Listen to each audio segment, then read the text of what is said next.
move fast in this country, so be ready. Paul Reyes is an attorney. He supports the New Way Forward Act. He joins us tonight. Mr. Reyes, thanks so much for coming on. My Appreciate pleasure. it. We couldn't get any of the co-sponsors to, and so we're grateful that you did. So I'll give you a minute to explain why U.S. taxpayers should be required to pay the travel expenses of criminals who aren't allowed to be. Why should we pay to import felons?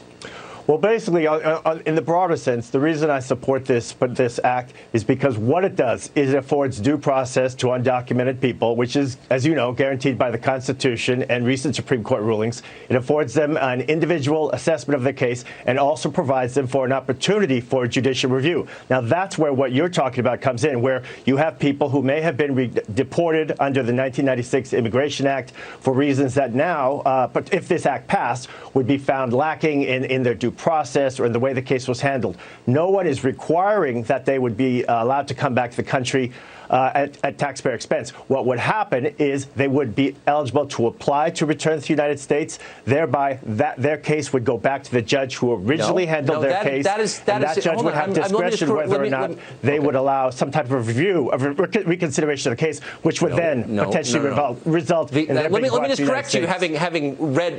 Having read the bill, let me just tell you that it would establish a right of those criminal aliens to be brought back by the U.S. government, by American taxpayers, to be brought back. It's their right, it says. We would That is the name of the name of the section is right to return. That is indeed the name of the section. Right. I think it's Section 7. Right. Correct. What it really means is the right to apply for return.